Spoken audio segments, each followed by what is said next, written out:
بسم اللہ الرحمن الرحیم نحمدہ ونصلی ونسلم علی خاتم الانبیاء والمرسلین وعلی آلہ وصحبہ واہل بیتہ اجمعین اما بعد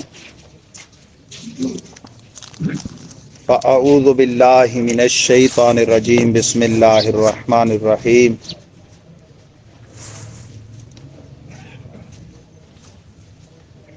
یا ایھا الذین آمنوا اذا قمتم الی الصلاۃ فاغسلوا وجوہکم وایدیکم الی المرافق وامسحوا برؤوسکم وارجلکم الی الکعبین قال حماد عن ابی حنیفہ عن خالد بن علقمہ عن عبد خیر عن علی بن ابی طالب انه تودع فغسل كفيه ثلاثا ومضمض ثلاثا واستنشق ثلاثا وغسل وجهه ثلاثا وذراعيه ثلاثا ومسح راسه وغسل قدميه وقال هذا وضوء رسول الله صلى الله عليه وسلم.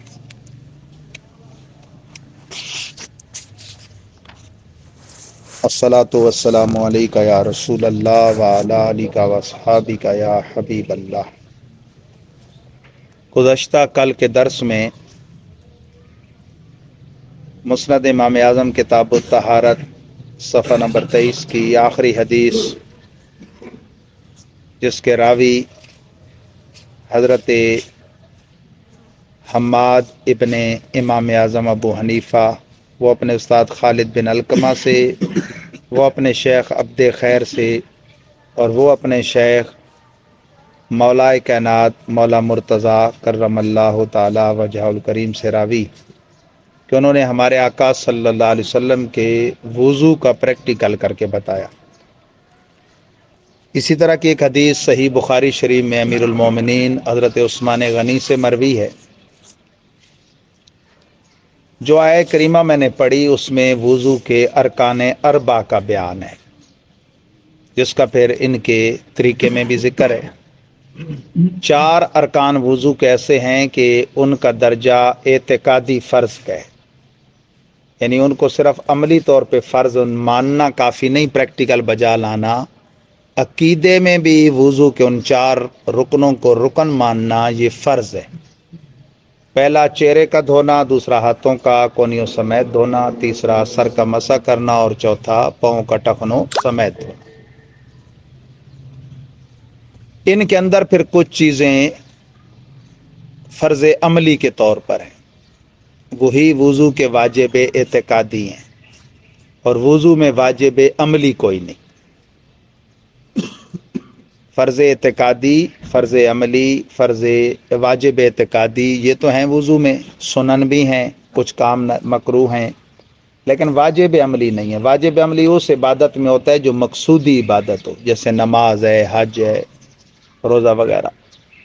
یہ جو کوئی عبادت کسی عبادت کا ذریعہ بنے نا، جیسے وضو نماز کا ذریعہ ہے، یا تلاوت قرآن کا، یا طواف کا، تو یہ عبادت غیر مقصودی کہلاتی ہے، اس میں واجب عملی نہیں ہوتا.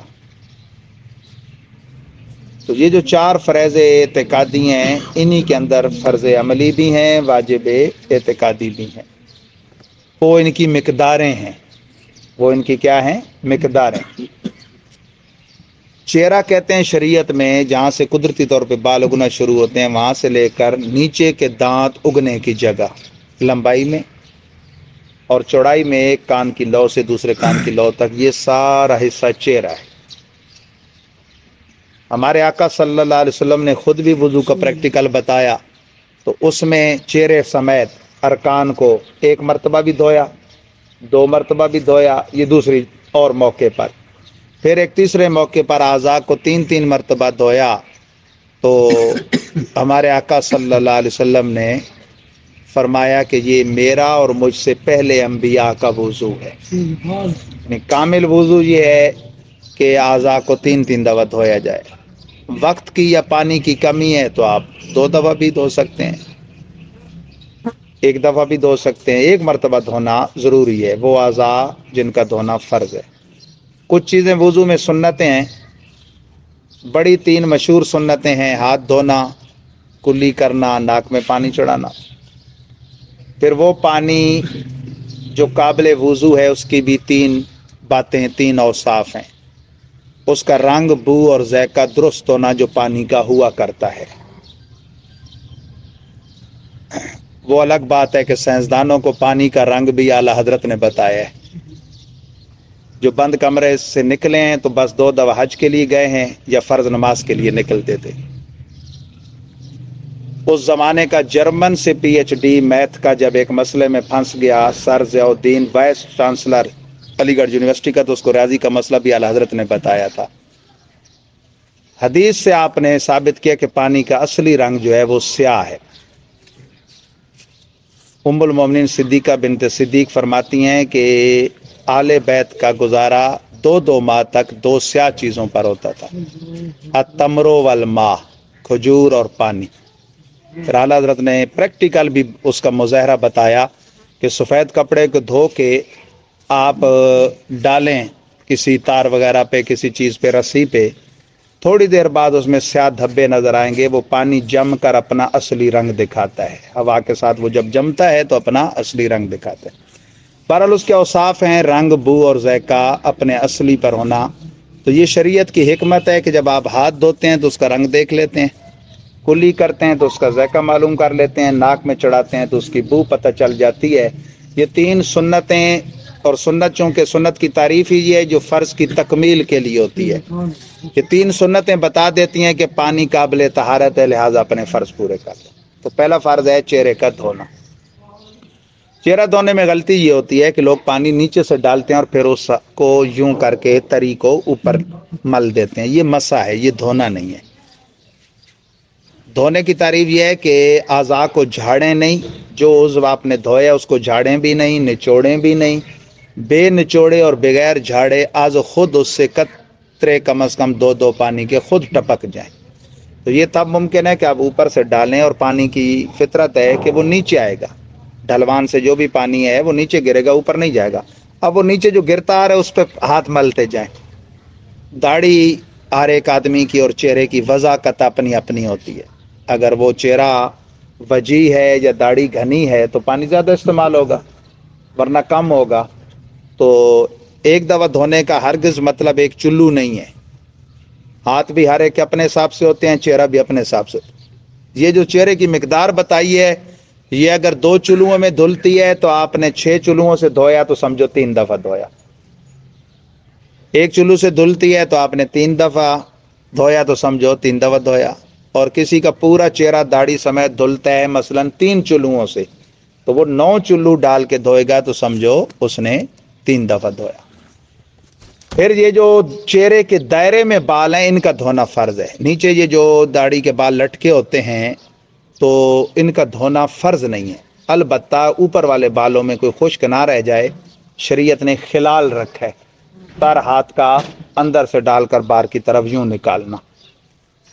دوسرا فرض جو ہے ہاتھوں کا کونیوں سمیت دھونا، تو کونیاں دھونے میں شامل ہیں، یعنی کونیوں تک نہیں ہے، کونیوں سمیت ہے۔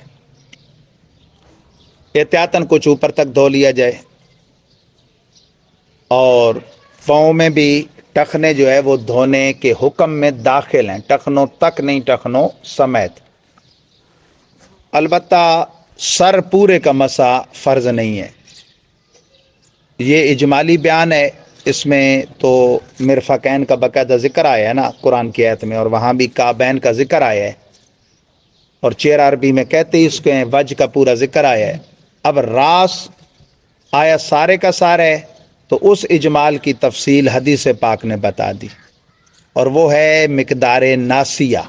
ناسیہ کہتے ہیں یہ پیشانی کی مقدار، یہ 4 انگل، جہاں سے بال اگنا شروع ہوتے ہیں وہاں سے لے کر یہ گدی تک۔ پیچھے لٹکی ہوئی زلفیں اس میں شامل نہیں ہیں، جس طرح داڑھی نیچے لٹکے ہوئے بال دھونے کے فرض میں شامل نہیں ہیں، جو چہرے کے دائرے میں آتے ہیں ان کا دھونا فرض ہے۔ اسی طرح یہ گدی سے نیچے پیچھے جو لٹکی ہوئی زلفیں ہیں، مرد کو زیادہ سے زیادہ کندھوں تک بڑھانا جائز ہے، تو یہ سر میں شامل نہیں ہے۔ اس طرح کان اس دھونے کے حکم میں شامل نہیں ہے، وہ الگ سے مسح میں مسنون ہے لیکن وہ فرض نہیں ہے۔ تو یہ جو حصہ ہے یہاں سے لے کر یہ گدی تک، اس کا 1/4 اور اس کی مقدار یہ 4 انگل بتائی گئی، یہ فرض ہے مسح کرنا ہمارے امام اعظم ابو حنیفہ کی تحقیق کی روشنی میں۔ تو حضرت مولا علی مرتضیٰ نے یہ پورا پریکٹیکل کر کے بتایا۔ انہوں نے ابتدا میں ہاتھوں کو 3 مرتبہ دھویا، کلی 3 مرتبہ کی، ناک میں پانی 3 مرتبہ چڑھایا۔ عزت والے کام شریعت میں دائیں ہاتھ سے کرنا مستحب ہے، اور وہ کام کہ جو جن کا نجاست سے تعلق ہے یا ان کا تعلق جو ہے وہ صفائی ستھرائی کرنے سے ہے آلے کے طور پر، وہ بائیں ہاتھ سے۔ استنجا ہے، ناک کا جھاڑنا ہے، جوتے اٹھانا ہے، ان 2 انگلیوں سے اٹھانا سنت ہے، انگوٹھے اور اس کے ساتھ والی بائیں ہاتھ کی انگلی سے، کہ ضروری نہیں کہ اس کے فوراً بعد اہتمام سے بندہ ہاتھ دھوئے۔ بعض اوقات کسی چیز کو ہاتھ لگانا ہوتا تو عموماً آدمی دائیں ہاتھ لگاتا ہے، اور جوتا چونکہ پاؤں میں ڈالنے کی چیز ہے تو وہاں بھی بائیں ہاتھ کا استعمال ثابت ہے۔ اب اس حدیث پاک میں آپ یہ دیکھیں کہ یہ راوی کون ہے؟ حضرت علی، اور ان کے پریکٹیکل وضو میں ذکر کیا ہے؟ وغسل قدمیہ، چہرے کو دھویا 3 دفعہ، ہاتھوں کو کونیوں سمیت 3 دفعہ دھویا، سر کا مسح کیا اور دونوں پاؤں کو 3 مرتبہ دھویا۔